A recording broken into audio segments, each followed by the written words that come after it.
Alice in Wonderland is a very old series, starting back to the book that was written in 1865 by Lewis Carroll, way before when video games were even a figment of an idea. Alice in Wonderland has kind of been retold in many different ways with different movies, but I'd say the most famous one can't be beaten by the Disney film in 1951. It's just kind of iconic, and the animation's very good, and it's just a stellar movie that was made back in the 50s that showed what movies would be going forward. Out of all the years I've been playing games, I never saw Alice in Wonderland get a movie tie-in based on the Disney film until I saw the Game Boy Color game, and I saw this at a game store and I was like, wait, this exists? Of course I had to buy it just so I could see what this game was all about, and I did sit down and play through the entire game and want to discuss what this one has to offer. Pop a squat, kick back, put your shoes on the table, and let's talk about Alice in Wonderland for the Game Boy Color.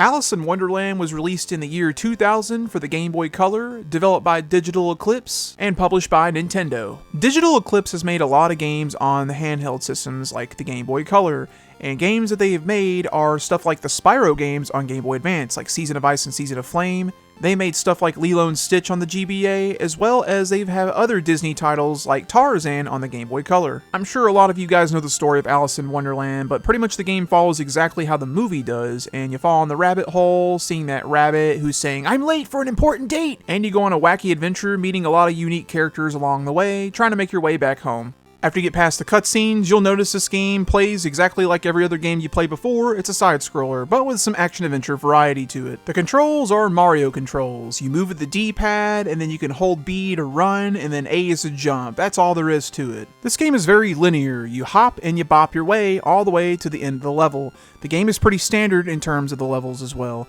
You'll jump on platforms, and you'll sometimes have to find a key to open a door, and once you do, you'll unlock it and you'll progress to the next section or beat the level. Every time you beat an entire section, you're greeted with a checkpoint. Even though the game doesn't tell you, it'll just say "now ready" by the rabbit, and if you die, you'll go right back to that. There's not too many collectibles in this game. You'll pick up stars all the time, and basically these stars don't really do much. You pick them up, and once you get a certain amount, the Cheshire Cat will tell you that you've gotten them all. He'll restore your health. That's kind of lame. Kind of wish you could get some kind of cool collectible or something like that. You also find teapots in this game, and these teapots are basically just for the gallery back at the main menu. You'll unlock like concept art and stuff like that. Just bonus material.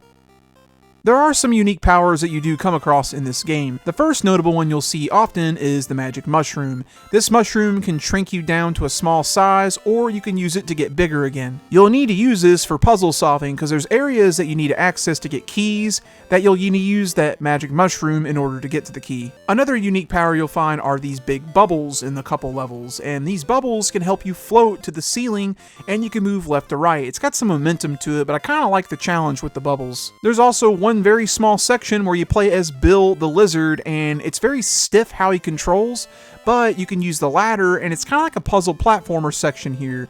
Kind of cool, a little challenging, and definitely different. There's also a lot of level variety in this game, like this falling section at the beginning of the game. You gotta dodge all these obstacles that are coming your way, and you get to see some really cool, weird visuals in the background. Another section is when Alice cries, you actually get trapped in this bottle, and you gotta control the bottle to get down the river.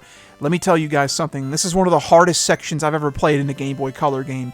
You will die at least 10 times when you do this. It is very freaking hard. The waves push you faster if you get across it, but you kind of have to in the beginning section, and you'll always hit a rock or a kraken. You can't hit one thing in this entire run. I highly doubt any kids who played this game did not get very far at this point. There's top-down sections too, like this action-adventure part that I was mentioning earlier, and this is kind of like your hub for the rest of the game. There's a few sections that you have to come across back and forth. You'll see a bunch of characters from the film in this area, and you got to talk to them, and they want to get an item, and you got to go out and search for it, and it's basically just an item quest quest. You get this, you get that, for that, and you get it. You gotta do all this, that way you can get all of like the spades, hearts, and diamonds, so that way you can leave the whole place to go home. There's some other top-down sections too, like you get to race the rabbit here. You only do this a few times, and he is freaking hard, let me tell you. You gotta memorize everything in the level. There are indeed boss fights in this game, and yeah, they're pretty simple for the most part, but they're serviceable. You just kind of hop on their head, they'll run a little faster sometimes, keep doing that, rinse and repeat, and you beat them. Once you reach the queen technically has 2 phases of a boss fight, but the first part is very cool. It's actually a game of croquet, and you gotta hit the ball into the little hole. Well, the second and third round that you do, she switches it up, and you gotta hit the A button when the arrow lands where you want it to be. Kind of a cool, neat little challenge, and something different. I really do appreciate it when games do this. Alice in Wonderland on the Game Boy Color is definitely not a bad game. It's got some simple controls and simple gameplay, but it definitely has some variety here and there to make the game a little bit more interesting. It's got a little creativity with how they did these levels, you know, the bubbles and the mushrooms, getting keys, and even all the top-down sections where you're running around, getting away from all the enemies. The best part is they kept it very close to the source material. It's a lot like the movie. This game does have some nuisances. The camera, for instance, it kind of jerks a lot whenever you turn around back and forth. This is kind of similar to how Donkey Kong Country 1 on Super Nintendo was. Not terrible or game-breaking, but definitely wanted to mention that. Every time you talk to somebody or you get all the stars, you always have a cutscene happen, and it has to go to like another loading screen every time. It gets a little annoying after a while. My personal hunch here, but I feel like they should have had another ability for you in this game. All you really do is run and jump in this game, for the most part. There is some gameplay variety like I've already mentioned, but I mean, it could have gone a lot longer of a way if they would have included something else that you could do. Overall, it's a pretty cool game and definitely worth a check out on the Game Boy Color. It's also not very long either. It's probably about maybe a 2-hour game, not 30-minute bullcrap, so you get some meat here. There is a 2-player mode in this game, and it's very, very unique. How it works is it's basically just hide and seek. You play as Alice in the first part, and you're like on a set time limit, and you gotta find somewhere that you gotta hide. Once you hide, then you become the Mr. Rabbit, and the second person takes the Game Boy Color to see where you hid. This is a very cool and interesting way to do 2-player. I've never seen this in a game before. And honestly, I'm just kind of glad this game exists, because we could have easily gotten this on the NES, but we did not. It's on the Game Boy Color only. Which brings me to the next point. The only way to play this game is on the Game Boy Color. It's not very expensive, but it's not dirt cheap. It's about 20 bucks or so loose, so if you're looking for a loose card of this game and this game catches your interest, it's not too bad and it's definitely affordable.